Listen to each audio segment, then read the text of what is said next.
नमस्कार, मेरा नाम है ओम प्रकाश यादव और आप देख रहे हैं वॉइस ऑफ रिपब्लिक।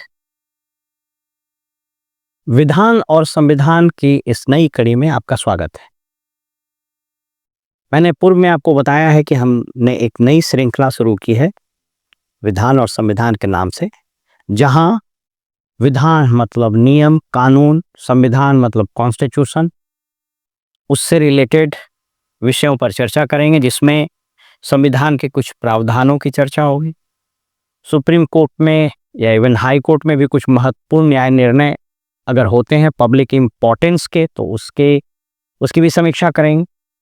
इसके अलावा संविधान के विभिन्न प्रोविजंस जो आमतौर पर सरकारी कर्मियों, स्टूडेंट्स को कॉन्स्टिट्यूशन के वैसे portion, fundamental rights, preamble, emergency provisions, state, centre, judiciary, इन सभी चीज़ों को आसान शब्दों में समझाने का प्रयास करेंगे। तो आइए आज हम लोग बात करते हैं फॉर्म ऑफ गवर्नेंस पर, सरकार के प्रकार पर। एक शब्द है फॉर्म ऑफ ब्यूरोक्रेसी। दुनिया में जितने तरह के ब्यूरोक्रेसी होते हैं, बेसिकली वो दो ही प्रकार के होते हैं। पहला होता है परमानेंट,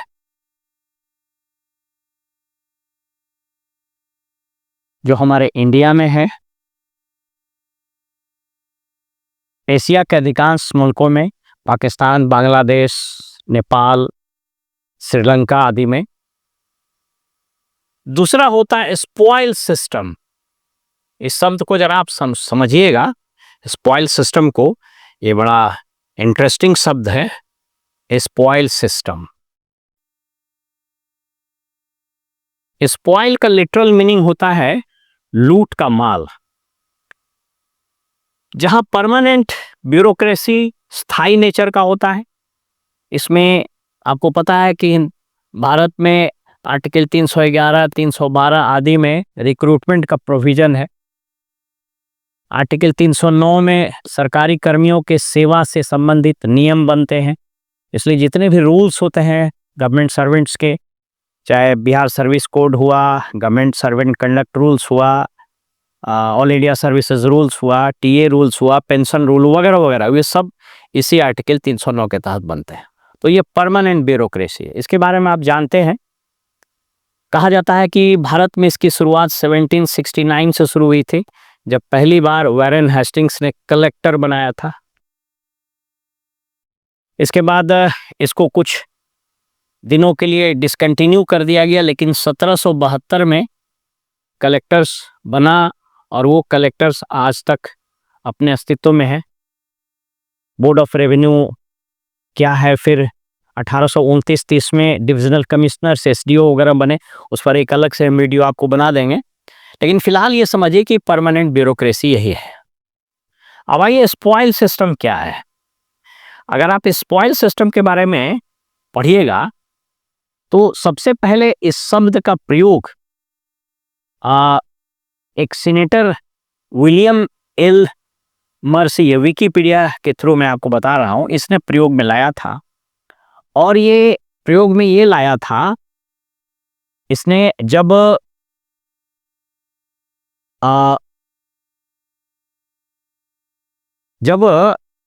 ये 1812 में सबसे पहली बार इस शब्द का प्रयोग किया गया था।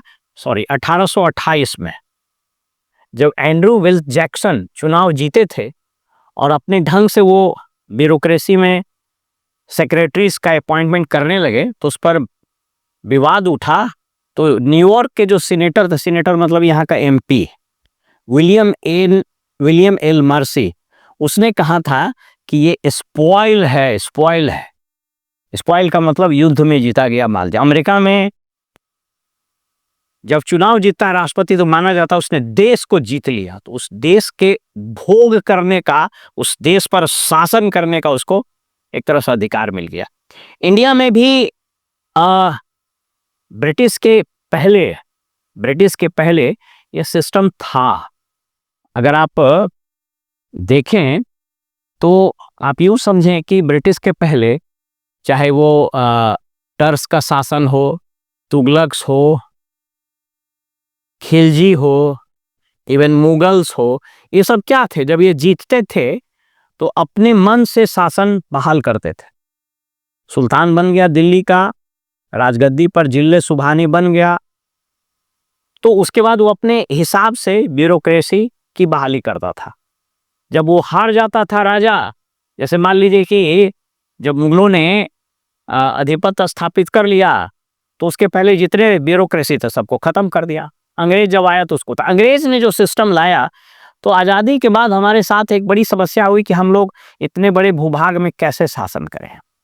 तो इससे बचने के लिए संविधान में ये सब प्रोविजन किए गए, और जो व्यवस्था चली आ रही थी उसी को हम लोगों ने एडॉप्ट कर लिया, इसलिए इसको बोलते हैं परमानेंट सिस्टम। और स्पॉइल सिस्टम वहीं से आया। ये सिस्टम यूएस में चलता है, तो कुछ कुछ रूमिनेंट्स में या कुछ मतलब बदलाव के साथ यूरोप के बहुत सारे मुल्कों में है। मैंने इस पर इटली की प्रधानमंत्री ने बड़ी तीखी टिप्पणी की है कि स्पॉइल सिस्टम ऑफ ब्यूरोक्रेसी में जो बहुत बूढ़े हो चुके ब्यूरोक्रेट के बल पर शासन चलता है, पिक एंड चूज कर दिया जाता है, वो ठीक नहीं है। बहरहाल, तो हम लोग समझते हैं कि ये स्पॉइल सिस्टम है क्या, और क्या भारत में भी अब ये स्पॉइल सिस्टम आने की स्थिति होने लगी है क्या? देखिए,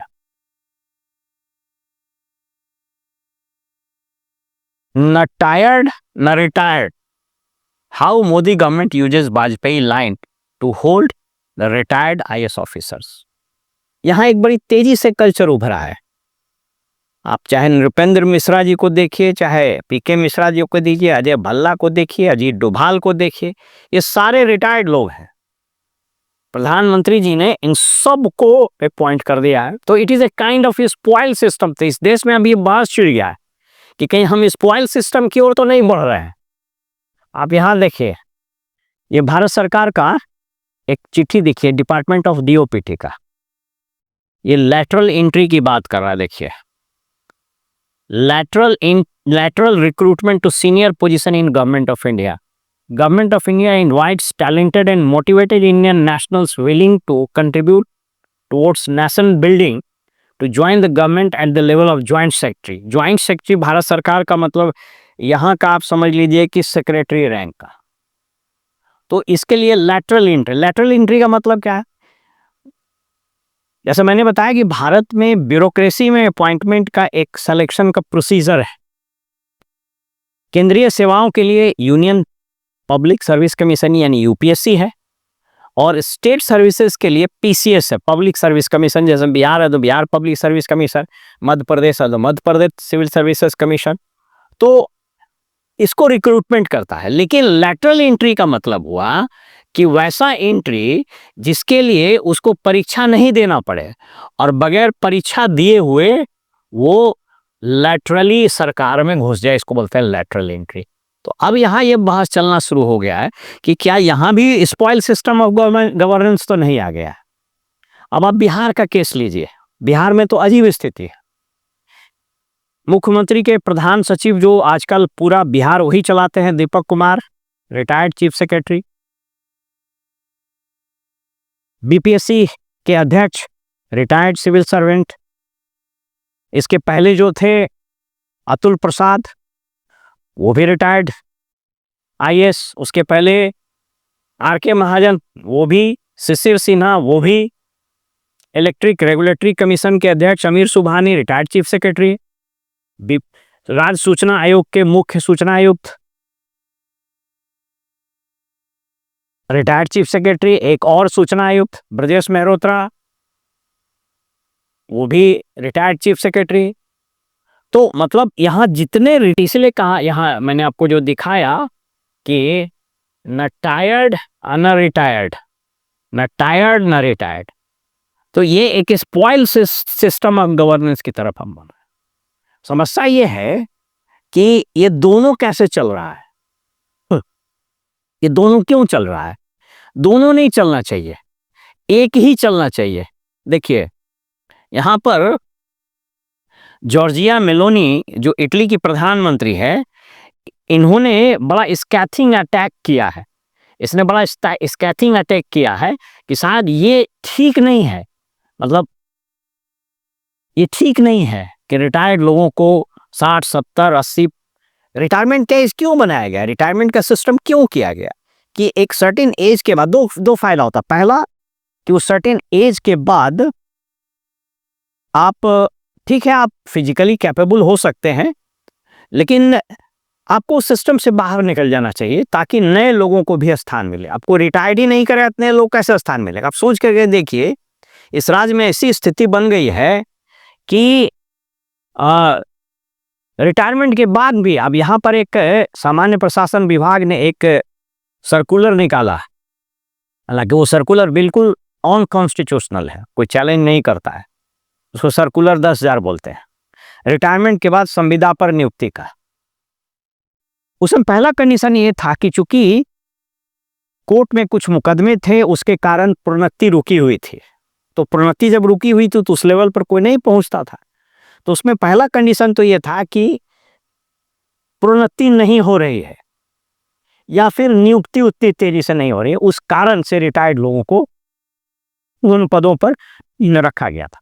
लेकिन अब तो प्रोन्नति भी शुरू हो गई और रिक्रूटमेंट भी हो रहा है, इसलिए उस सर्कुलर 10,000 का कोई सेंस नहीं है।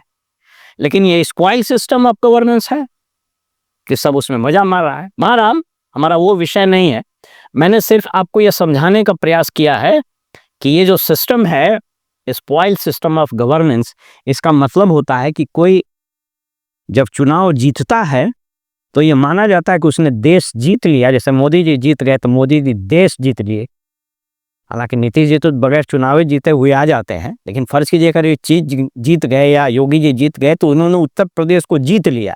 अब जीत लिया है तो अपने से बना लीजिए। दोनों में एक और अंतर होता है, इसको जब आप देखेंगे तो इसमें एक और अंतर होता है। स्पॉइल सिस्टम ऑफ गवर्नेंस में यहां पर रिक्रूटमेंट जो होता है, रिक्रूटमेंट ये वैसा ही होता है जैसे मैंने बताया कि अंग्रेज के पहले मुगल, खिलजी, तुगलक, शेरशाह सूरी आदि के समय में होता था।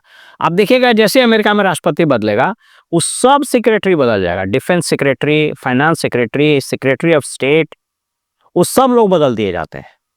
नीचे लेवल पर पुलिस अस्थाई है और सिविल एडमिनिस्ट्रेशन वहाँ का डिफरेंट। सिविल एडमिनिस्ट्रेशन वहाँ का मेयर चलाता है, यहाँ जैसा नहीं है, तो उसकी तो जरूरत नहीं, तो ऐसे भी चुनाव होता है। तो वहां पर स्पॉइल सिस्टम ऑफ गवर्नेंस है। इसलिए इस दोनों के अंतर को समझने की आवश्यकता है।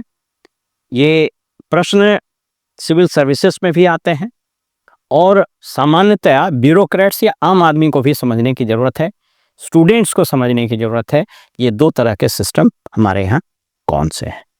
फिलहाल हमें इजाजत दीजिए और आप देखते रहिए वॉइस ऑफ रिपब्लिक। नमस्कार।